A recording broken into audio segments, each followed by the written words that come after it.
You ain't so tough with that bad boy talk. You ain't so tough with that bad boy talk. I'ma get it how I'm living, I'ma walk the walk. Outline my lines, I rap through thought. And welcome back to Football Therapy with me, your host Jan. I hope you're doing well, genuinely do hope that. Welcome to Chelsea news / match preview of maybe the Battle of the Bridge 2.0. Cast your minds back to 2015-16 where Chelsea and Tottenham were at Stamford Bridge while Mauricio Pochettino was managing one of these teams. It all popped off. We will talk about the game. We'll also talk about this Thiago Silva news, which I think is quite interesting. Ian Marson's dad talking about him leaving Chelsea. Some unsavoury statements there. Tottenham have got a couple of players out, but I believe we've got 14 players out now. Yes, that's right. The list was published, the Chelsea injury list. And although there's positive stuff to discuss on there, it's not looking good, Brev. But we're going to navigate it together, me and you, dear sweet viewer. You are my friends. If you want to be my friend, show me by liking and subscribing. Heck, only if you want to. If you choose to subscribe, hit the bell, because that's nice. You get notified when I upload. You can at least like the video. Done. Come on. Alright, let's get into it. So let's start off with this Thiago Silva news story. TNT Sports have said Thiago Silva has proposals from 3 London clubs. The player's wife and children will remain in England regardless of the defender's decision. Ooh la! Well, we know, of course, Thiago Silva's leaving Chelsea. He said he'd like to come back one day in a different capacity, maybe a coach, maybe someone else that works at Chelsea. It'd be wicked if he does come back as Chelsea manager one day. We've had Lampard a couple of times, mixed results, but you know, Fabregas is doing his coaching badges. I'd love him to come back. He'd be a really intriguing coach to see if he's kind of like the Guardiola style maybe, and Thiago Silva. Either or, you're all welcome back, guys. But where could he be going in London? Of course, he's got offers to return to Brazil for one final season, and from what this is saying, because the kids are settled in England, they both play for Chelsea, his wife's obviously happy in England, that they'd stay in England, and if he goes back to Brazil for one more season, that he'd be away from home, I guess. Obviously, the club that he used to play for, Fluminense, that you know which one I'm talking about. They really want him. He could go back there. But if 3 London clubs are asking about him, firstly, it shows you that that is mad. Well, it's not mad. He's the GOAT, but it's mad how this guy will be 40 and playing in the Premier League. If it indeed is, it has to be the Premier League. Like, let's speculate who it is. Fulham. It has to be Fulham. One of the 3 clubs has to be Fulham. Literally, down the road, doesn't have to move. It's a well-trodden path for Chelsea players. So many Chelsea players have gone to Fulham, like recently. Of course, Ruben Loftus-Cheek. Of course, Willian's there right now, and that's his Brazilian countryman, and I think Willian be there next season, if he is there for another season. He'd love Thiago Silva to come and join him. So you could safely say Fulham, probably Brentford, and we're staying in West London with Brentford as well. He's not going to go anywhere, and he gets to play Premier League football and be that sort of leader character. Probably would suit the way they play as well, I guess, maybe? In a back 3 protecting the 40-year-old. Great. But who would the 3rd club be? A London club. Probably, I mean, would Crystal Palace want him? I'm not sure if he's the kind of guy, if they're trying to go a bit younger and dynamic. Possibly West Ham under David de Moyes. Anyway, let me know what you think. What London clubs do you think would be interested in Thiago Silva moving into next season? Will he remain in London or would he go to Brazil? Be very interesting to see. Alright, let's move on to the next story and talk about Ian Marson. Ian Marson's father had this to say, quote, Ian is developing well here and things are not going so well at Chelsea since they changed ownership. A lot at that club also revolves around money, which sometimes seems more important than the club's interests. Not a great statement on Chelsea, and to be honest, probably not a helpful one for all parties involved. Ian's probably like, Dad, shut up. Do you remember Eden Hazard's father always used to talk way too much, and Eden has to say, yeah, stop talking please, you're not helping the situation here. Possibly a little bit similar like that. Look, Ian has recently been quoted himself and said the right thing, and said, yeah, it's going really, really good. Yeah, it's a shame that I didn't work out at Chelsea. I decided to stay in the summer, thinking of getting the side. I couldn't do, I'm disappointed. But at the same time, I have to thank Chelsea because they gave me the opportunity to come here to Dortmund and it's going really well and it's working out. That's how you act like a professional in the industry. Dortmund want to keep Marson. Marson ideally wants to stay in Dortmund because it's going so well. He's slotted right in. He's playing this sort of like inverted fullback role and it's really, really helping them. He's been like one of their top 3 best players since he's come in January. So as a fullback who's just got there, it's really, really impressive. I do think we'll get the release clause for him, 35 million smackos. Of course, there's a 2 million loan fee as well from Dortmund. Regardless, Dortmund will be very, very happy with the loan. Chelsea will be very, very happy with the loan. Even if he doesn't go there, his value has definitely been illuminated by his loan spell away at BVB. But his old man says Chelsea's a bit of a, circus at the moment. You'd have to agree with him. Look, many people believe in the project or believe in the idea of the project. Many people don't. But time will tell, the proof will be in the pudding, as it were. It's been reported that Chelsea have scrapped their under-25s rule, so they'll be willing to bring in a couple of experienced players to balance the squad. Took you some time to learn that, but, better late than never. Who knows, maybe we'll look back with a lot of this young bought talent and we do develop into a good, long, sustainable team club. Can I speak English? You know what I mean, man. Let's move on. Let me know what you think about Ian Marson. So, Ange Postecoglou. He has this to say on team news. Not good. We've had a couple of injuries. Timo with his hamstring, which sadly will see him out for the rest of the season. And Ben Davies has got a calf injury, and that's his season done as well. So, Davies being out is pretty big for us because I believe they're on their 3rd choice left back now. And Timo Werner being out, I mean, he has been useful for them, but the narrative gods more than anything else would have Timo Werner scoring at Stamford Bridge, wouldn't it? So the fact how that's not going to happen, for sure, is a big collective sigh of relief from Chelsea fans.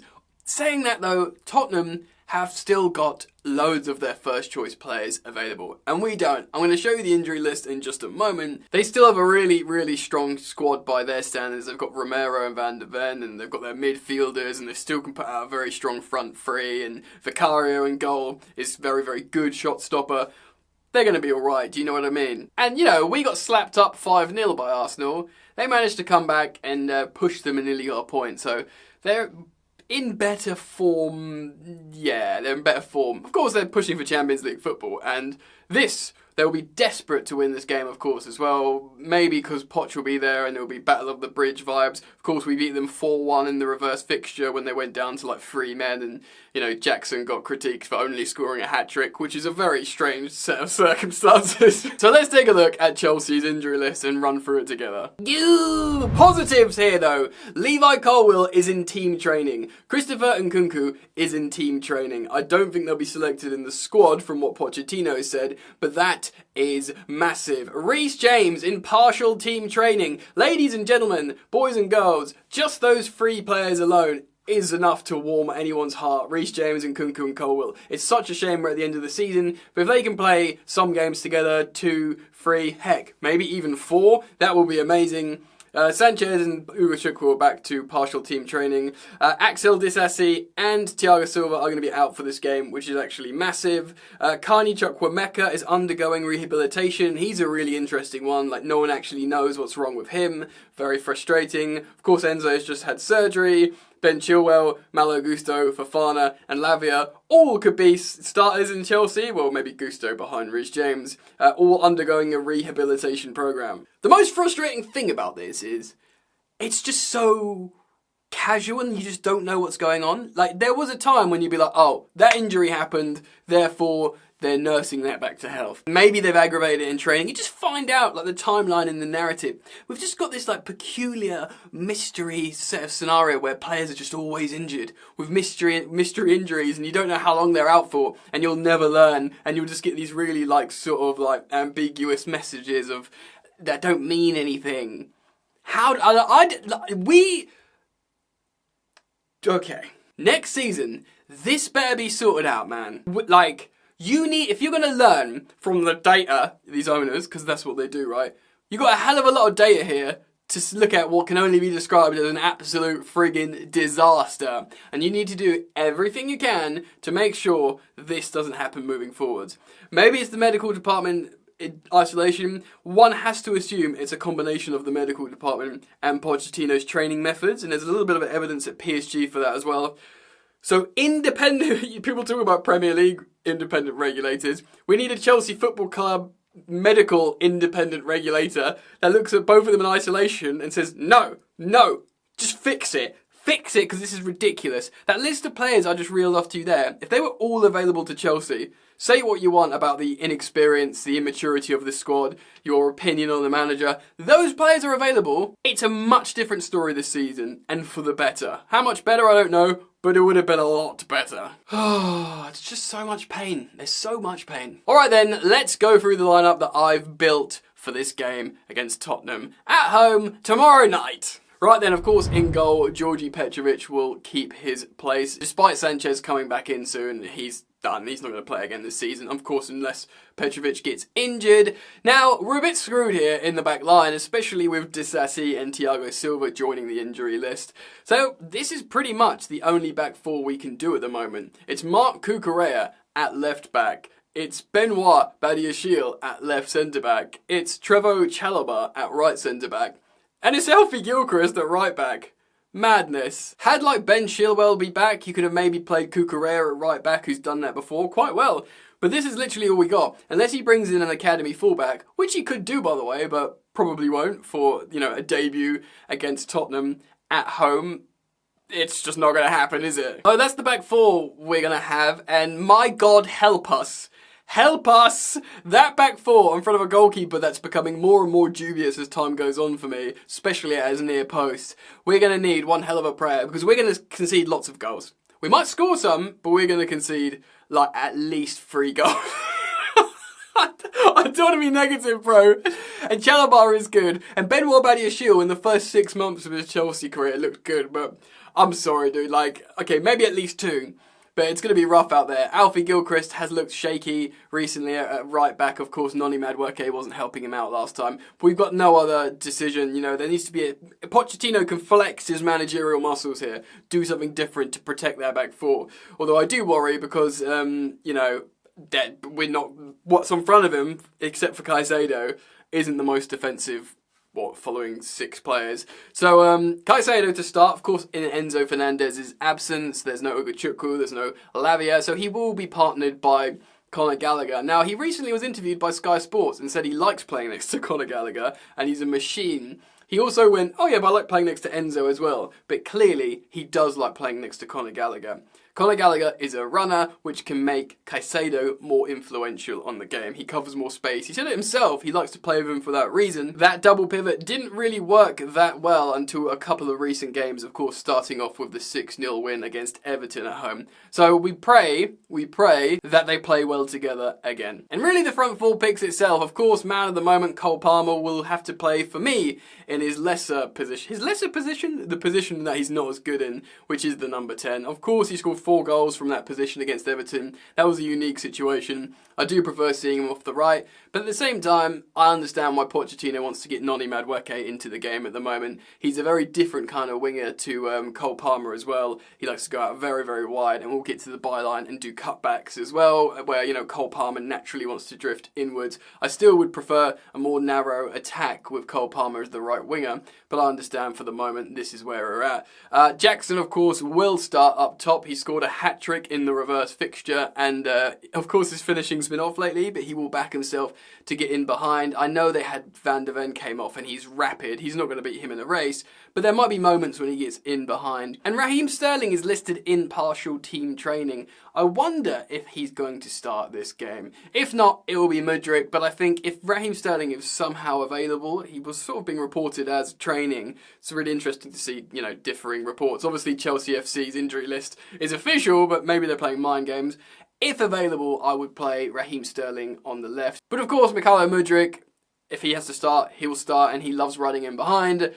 There'll be space in behind here, so Mudryk could complete that front four. Not many substitutions as well with that injury list, but, that is still an okay team. Alright, let's talk about it. So, Tottenham are good. They can show they're good, but at the same time, they're away from home, and they play in such a way that will offer Chelsea space in behind to run in transition, and Chelsea often do our best work running in transition, running in behind. Nolly likes to run in behind, Cole likes to run in behind, the whole front four likes to run in behind, so it could work. Of course, they've got Van der Ven back now, who's probably the fastest player in the Premier League in terms of recovery pace. They've got a good goalkeeper in Vicario, but he's got a big frailty on set pieces. They always put a man on him. He's very, very slight. He's not very physical, and he gets bullied quite easily. Sadly, we don't score that many set pieces. Maybe you get Chalobah and Badiashile in the box on, when we take corners and see if we can stomp on him a little bit. We'll have to see. Oh my God, this is going to be so tough. That we could win. We could win, our home form isn't that bad. Palmer was due a goal, didn't he? He scored 1,000 goals in a few games and didn't score the last couple of games. He'll be feeling it's time to score a goal. I'm going to be positive, because why the heck not? It'll be funny if Pochettino does the double over Tottenham. I don't think it's going to be anywhere near as easy as what happened last time. I do think it will be tasty, and it will be probably a few cards. It could be a red card again on either side. Hopefully Romero for Tottenham. But I'm going to be positive and say, because we're at home, because of the way they play, offers space on transition, which we love, I'm going to be positive and say a 3-2 win to Chelsea. We'll definitely concede goals, especially to Son and Richarlison scored recently. I know Maddison's not on form, but they've got firepower. So I do think they'll score a couple of goals, but we could score 3. So why not? I'm going to say Chelsea 3, Tottenham 2. Chelsea do the double over Tottenham, which would do Pochettino some favours in terms of the stadium support, and maybe the fans slowly beginning to warm to him. If we get a last minute winner against Tottenham and he goes over to the Chelsea fans to celebrate, in terms of point scoring, that'll probably do him a favour. But of course, he's nowhere near our hot water even after that Pochettino. We'll see at the end of the season. Of course, let me know what you think. Comment down below. Thank you so much for joining me today. Thank you for liking and subscribing to Football Therapy, and I hope to see you back here very, very soon. Peace.